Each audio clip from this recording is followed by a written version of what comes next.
Assalamualaikum warahmatullahi wabarakatuh. Perkenalkan, saya Alia Nulis Falafala dari UTU PWJJ Bandung, mahasiswa Prodi Manajemen.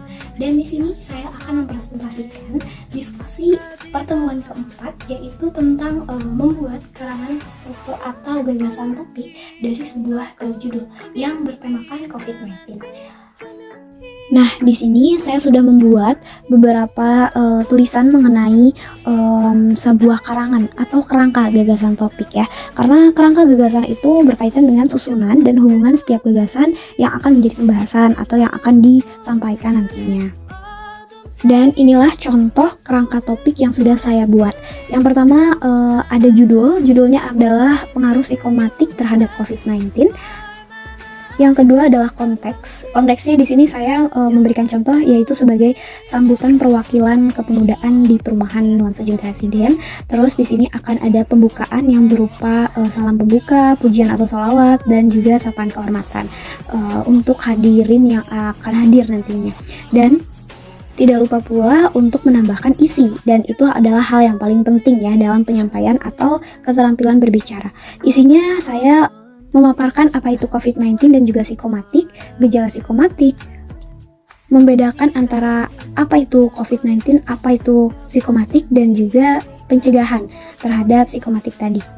Dan yang terakhir ada penutup.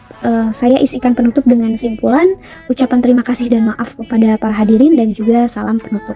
Dan saya sudah membuat salah satu contoh keterampilan berbicara untuk mengaplikasikan kerangka yang sudah saya buat atau gagasan topik yang sudah saya buat tadi.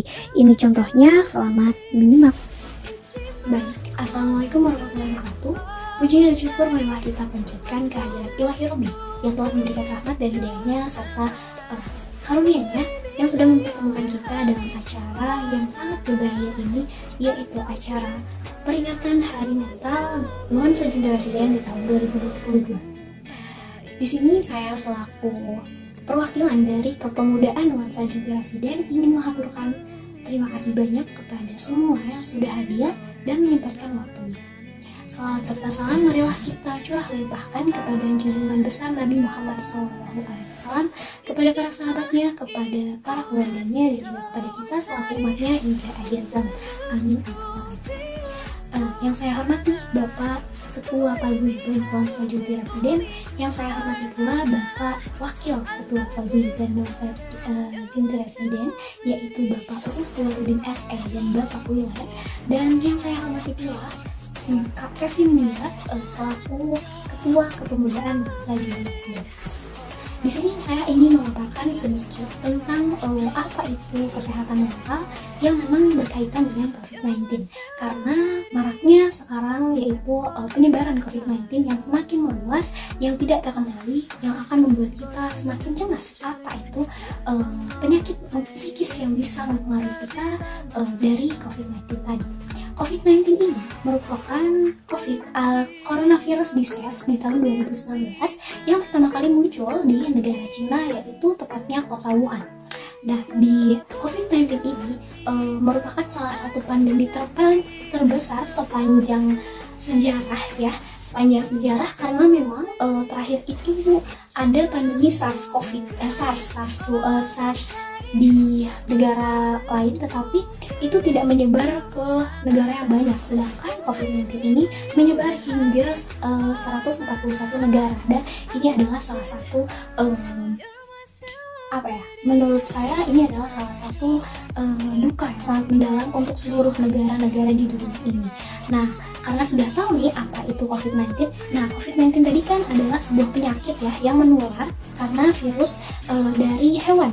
Katanya yang memang belum diketahui pasti, tapi setelah para ahli yang memang mengatakan bahwa penyakit ini menular karena pertama kali itu dari seekor hewan kelelawar begitu.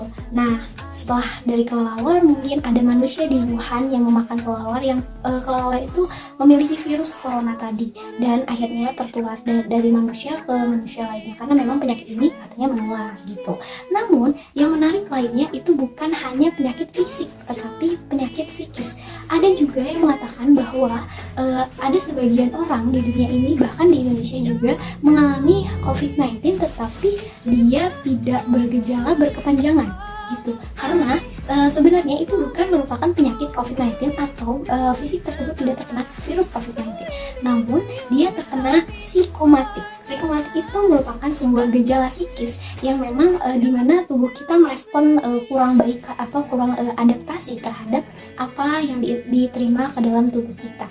Nah, salah satunya itu adalah informasi-informasi negatif tentang COVID-19 yang akan membuat psikis kita lebih tidak tenang, dan itu akan membuat kita merasa cemas karena kita takut kita akan merasakan apa yang orang-orang COVID-19 merasakan gitu. Jadi psikomatik itu bahasa sederhananya itu seperti rasa cemas ya.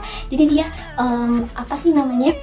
dia adalah sebuah penyakit psikis yang memang mempengaruhi tubuh kita, karena dengan informasi tidak baik, informasi negatif masuk ke dalam otak kita mencerna, dan hormon stres kita akan terpengaruh sehingga badan kita juga akan terasa drop. Itu namanya psikomatik. Nah, lalu bagaimana sih cara membedakan psikomatik dengan COVID-19? Nah, itu mudah banget ya teman-teman semua, para hadirin yang ada di sini. Jadi psikomatik dan juga COVID-19 memang tidak memiliki perbedaan yang sangat signifikan ya, karena bisa juga psikomatik terhadap COVID-19 dia akan merasa flu, batuk, demam ya, atau dia sesak nafas gitu ya, jantung berdebar dan sebagainya, yang memang gejalanya sama seperti COVID-19, padahal itu psikomatik. Nah, cara membedakannya adalah kalian cukup istirahat, tenangkan pikiran dan memori kalian, relaksasikan tubuh kalian beberapa menit.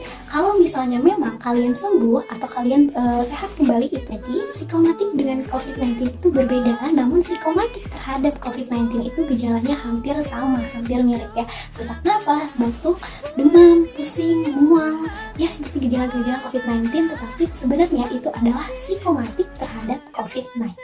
Begitu teman-teman dan para hadirin yang ada di sini.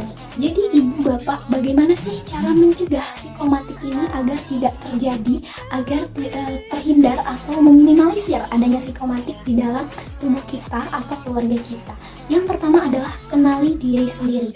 Apakah memang kita punya penyakit bawaan, ataukah memang kita punya penyakit sesak nafas misalnya atau paru-paru? Itu bisa jadi kalian hanya terpengaruh terhadap psikomatik tadi, karena kalau misalnya memang COVID-19 ini hanya pemicu, akan memicu pernafasan kalian. Jadi bukan dari penyakit bawaan, namun dari penyakit baru gitu. Karena coronavirus ini penyakit baru, bukan penyakit bawaan yang diterapi penyakit coronavirus, tidak gitu. Jadi teman-teman ibu bapak di sini, kalau misalnya memang merasa cemas, boleh istirahatkan dulu, boleh relaksasi, entah itu healing ya. Tetapi karena memang kita PSBB, kita PPKM, tidak boleh keluar rumah sembarangan. Mungkin kita relaksasinya dengan mendengarkan musik, menonton film dan sebagainya, yang memang hal-hal positif yang akan membawa kita ke dalam kecemasannya terminimalisir gitu ya. Kalau misalnya orang muslim nih, bisa juga menenangkan dirinya dengan membaca ayat suci Al-Quran, mendengarkan murotal dan sebagainya, seperti itu ya. Jadi mungkin itu saja yang bisa saya sampaikan kepada bapak ibu yang memang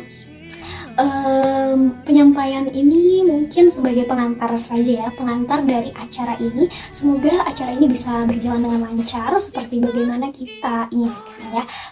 Jadi boleh banget bapak ibu hadirin di sini semua yang memang punya gejala psikomatik terhadap COVID-19 ini, boleh banget direlaksasikan di rumah dan diaplikasikan apa saja yang harus dikerjakan gitu. Baik, terima kasih semuanya. Saya ucapkan banyak-banyak terima kasih, dan saya juga mohon maaf atas kesalahan atau ucapan-ucapan yang tidak berkenan dari yang saya ucapkan gitu.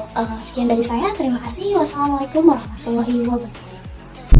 Teman-teman, yang sudah menonton dan juga menyimak ya apa yang sudah saya sampaikan tadi tentang gagasan topik. Sudah paham atau belum? Jadi kalau untuk gagasan topik sendiri, dia kerangka yang memang dia topik-topiknya aja, hanya poin-poinnya aja gitu, dan bisa diaplikasikan ketika kita menyampaikan secara lisan, kita bisa ingat tanpa harus melafalkan atau menghafalkan semuanya. Seperti itu. Ibu tutor, terima kasih. Sekian dari saya, Alia Nurul Syifa Alkala dari UPWJJ Bandung. Assalamualaikum warahmatullahi wabarakatuh.